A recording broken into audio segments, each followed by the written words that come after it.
Today I thought we'd get into something that is a lot of fun to do, but there's a lot involved as well, and I'm talking about details and accessories. So in couture, detailing and accessorizing are highly creative and quite absorbing activities that at best can add to, or at worst detract from, a garment. And because they're not exactly considered to be the main feature of an overall design, they can often be overlooked or overdone or even an afterthought. So the first things you typically notice about a garment is its shape, its color, pattern, and texture. And then next, what does it do for the person who's wearing it? Does it enhance their appearance or detract from it? Does it fit? Is it appropriate to the occasion and to the function? For a garment to be considered successful, it needs to be a masterstroke of appeal on those points first. So the definition of details, or also known as detailing in couture, are small decorative or functional features on a garment. Accessories are items which can be added to a garment and make it more versatile and make it more useful or attractive. And accessory items can also be considered as details. So let me list some of the things first that are details. Details in finishing are techniques such as, let's say, edge binding, buttonholes or loops, buttons themselves, zippers, added beading or applique or top stitching. Accessory items are things like scarves, belts, hats, shoe buckles or ornamentation for shoes, handbags, handmade flowers to pin on, and so forth. So some of these items are both details and accessory items. For instance, if you have collars that are detachable, buttons that are interchangeable, or belts that are reversible, those can be both at the same time. So here are some things to consider and some guidelines. Details need to be well executed. If you do them expertly, because it really shows up if they aren't done very well. They're small, but they show a lot. Don't overdo the number of details on any single garment, and don't mix too many disparate styles on a single garment or outfit. Don't put everything that you can think of on one garment. Detailing or details take an inordinate amount of time to create. The time required to achieve them is unrelated to the time it takes to make the main body of the garment. When estimating your time and related costs, always work out and provide a separate estimate for detailing. So accessories can be added to complete an outfit or to change up its appearance and to prolong the garment's usefulness. A belt or a hand-rolled silk scarf can add to a garment's usefulness and change its appearance, making it more versatile. Separate detachable collars and cuffs can add to a garment's longevity. So cleaning collars and cuffs as often as you need to, while the main body of the garment may not require the same amount or frequency of cleaning, so it preserves its luster over a longer period of time. Hats and handbags can be standalone items or act as an accessory item to a garment. Pin-on handmade flowers can add a more formal sophistication to an otherwise utilitarian garment. Accessories are costed out separately from the garment for estimating purposes for the same reason as the detailing. So if you're working for a client, costing out details and accessories separately will provide you and your client with a clear understanding of expectations and the final price. But the time needed to create details can vary enormously. For example, top stitching by machine and hand-sewn top stitching can be a matter of hours of difference, and the appearance of each one is completely different. Clients may also decide midstream to eliminate a detail altogether or request a more costly substitute. And if you've not identified the cost difference between the garment and the detailing, your client will have unreasonable expectations and you will lose a lot of money on that project as well. Dedicated to accessories and detailing.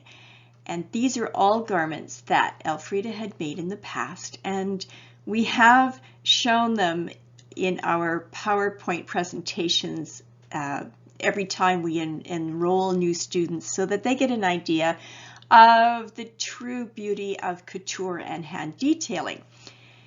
There are approximately 23 slides, so I'm going to go through them, and perhaps so it will be a little bit quick for some of you and a little bit too slow for others, but I'll try to maintain a happy balance. Okay, so here on this first slide, I don't know if you can see my little red pointer there. Okay, so on this garment, which is actually a dress with a tunic over top, this is a detail as well as an accessory. The detail is the covering of the safety pin clasp. Okay, so now here you can see it on the garment, and underneath you can see that there are more layers. Now this tunic appears to have just openings with sleeves underneath, and I believe there are more pieces to this garment, so there's actually 3 pieces.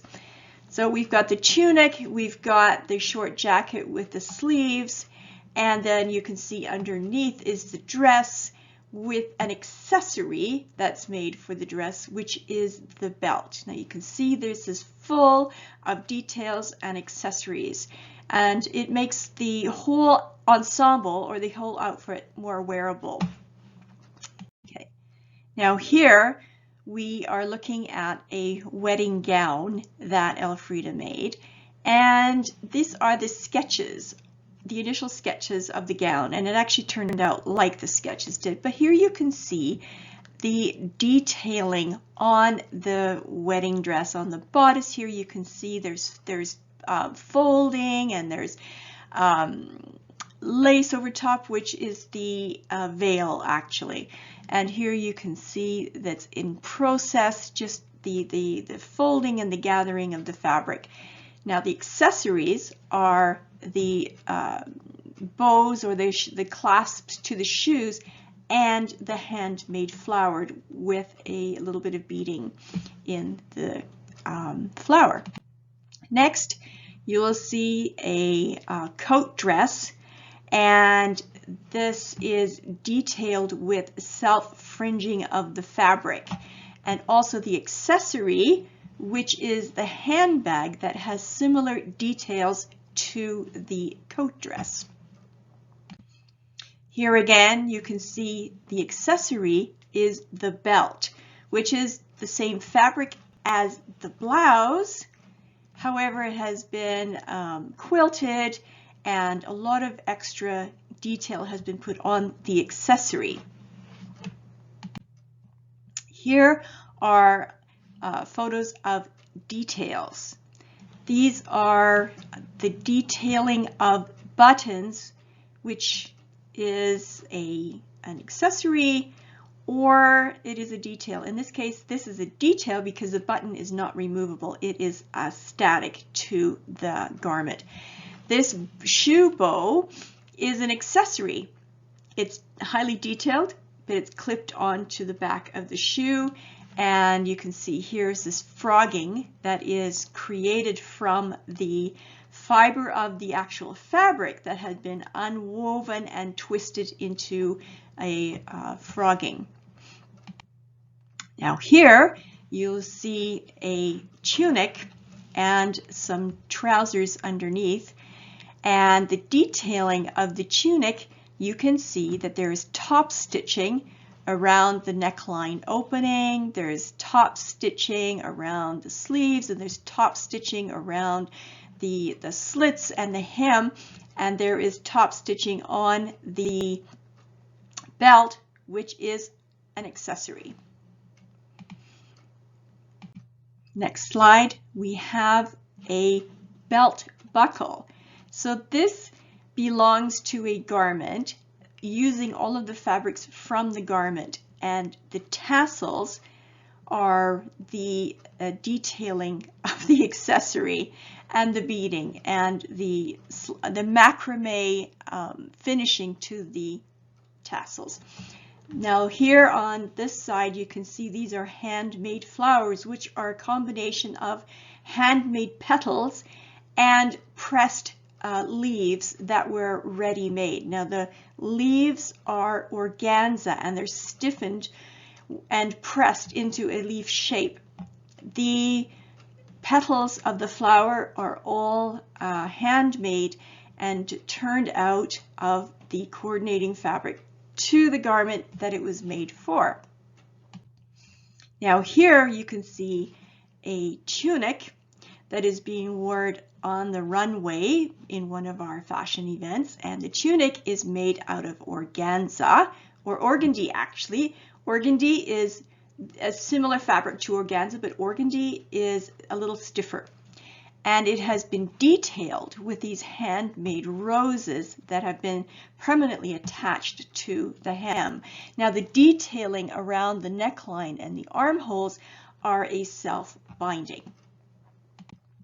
Here you can see these are perhaps not accessory items, but they've been detailed with the border edging of the fabric that has been added to the neckline and around the front and the bottom edge of the tunic.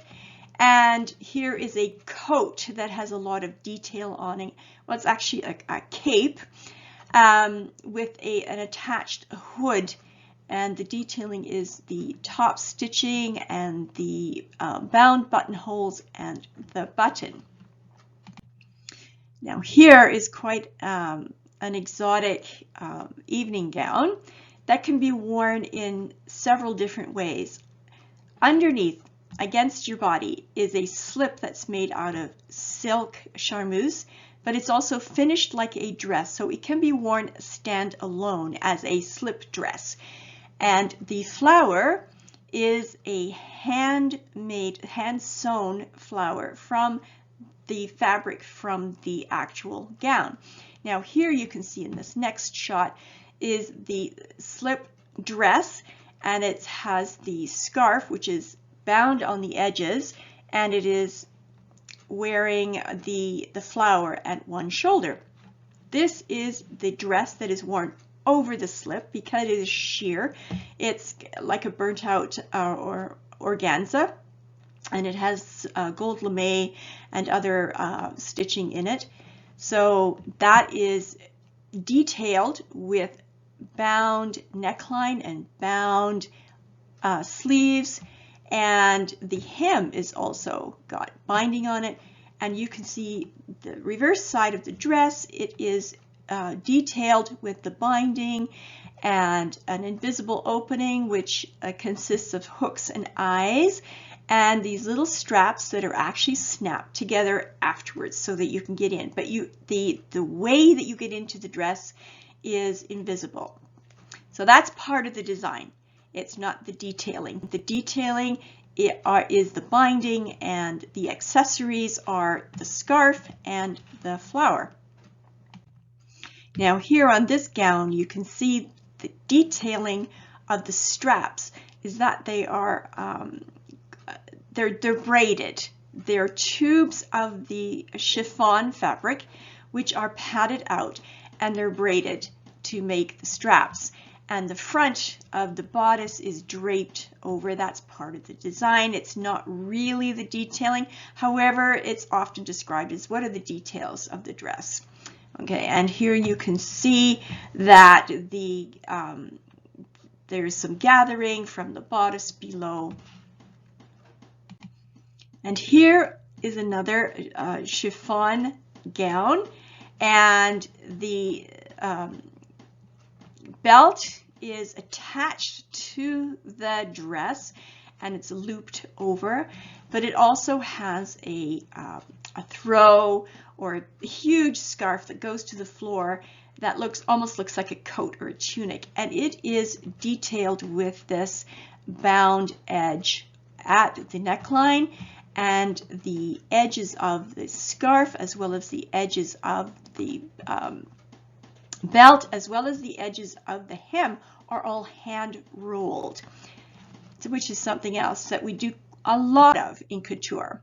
Now here are details of hand rolling. So you can see this is a hand rolled Georgette scarf. So it is just a piece of fabric made into a scarf and finished with hand rolling. Here is a detail of a pocket. So it is a bound pocket, but it's in the shape of a smile, you might say. This is a detail of a opening of a jacket, and it is a wool crepe jacket with super suede clasps or frogging that are combined with the fabric, and the tassels are made of the super suede.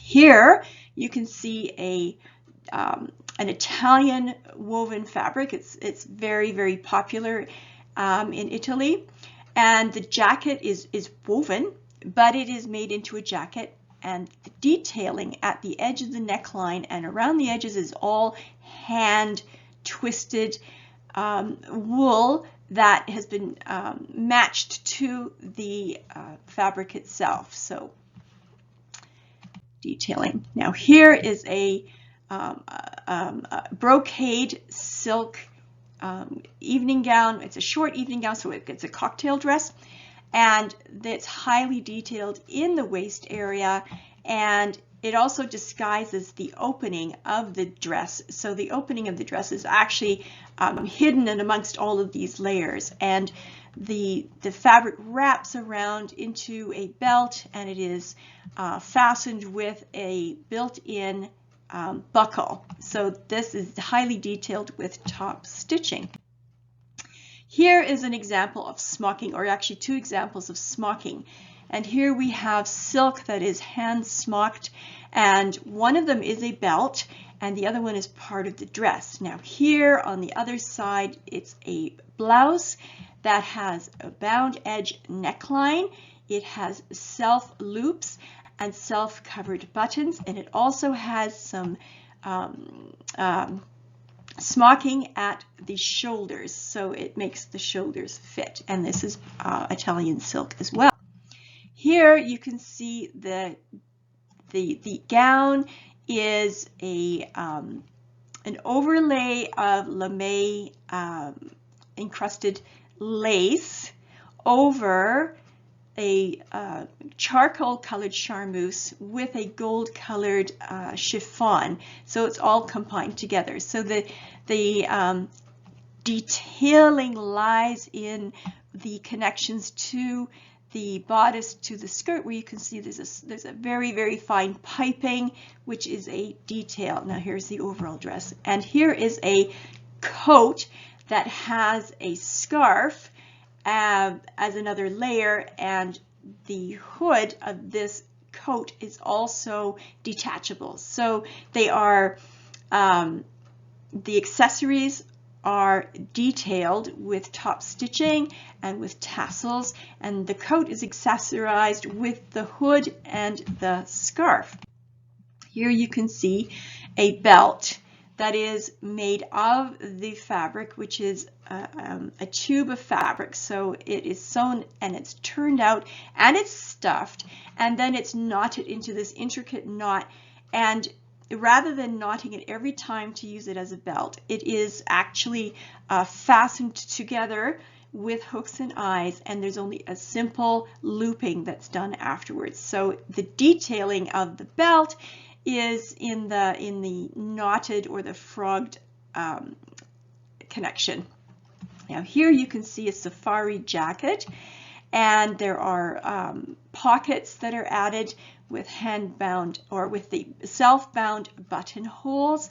And here on this blouse is a top-stitched collar. It's a mandarin collar, and it has loops and self-covered buttons.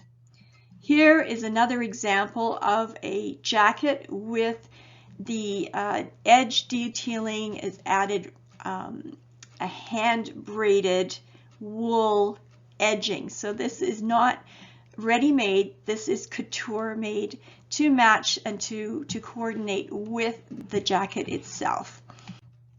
And here is a tuxedo type suit for a lady, and the edge of the collar and down the front edge is, as you can see, it's like these peaked edges of satin, which are actually hand folded and inserted afterwards. So that's entirely handmade. And here you can see that there is a sequence and a beaded camisole over a skirt with a scarf as an accessory, and the scarf has been beaded at the ends to coordinate with the beaded fabric itself.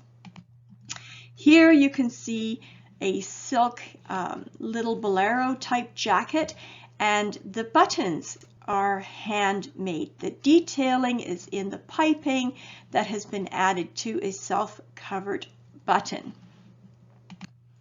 Here is an example of self-covered buttons and loops that are made from the fabric of the cloquet and lame fabric. And you can see that the closure is down on the left-hand side, and there's a pocket that is a self-bound pocket. Here are examples of other types of detailing. This is all hand beading that has been added to a garment after it has been finished, so it's been detailed with the beading.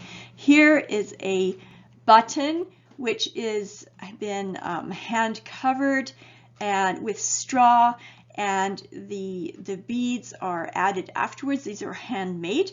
My mom didn't make these. These were actually vintage buttons that she had collected. Now here's an example of the buttonhole, and you can see just how precise these self-bound buttonholes need to be to look couture. Okay, so I have here the handmade flower that you saw in the video that I made, and this is from the back, and it is simply attached to the garment with a safety pin. Now there are pins that you can buy for hand-making jewelry or handmade jewelry that you can add, so that would have been another option, but you can see that each one of these petals is actually sewn and turned out. They're lined. So let me just turn this over, and you can see that all of these petals are sewn out in various abstract shapes and forms. Well, they're not entirely abstract. There was a strategy to it. And then they were added together to create this handmade flower. Now this flower, the edge of the petals will never fray. You don't have to worry about it sort of falling apart after wear. So here, let me show you that again. Okay. You enjoyed this little insight into accessories and details, and have fun.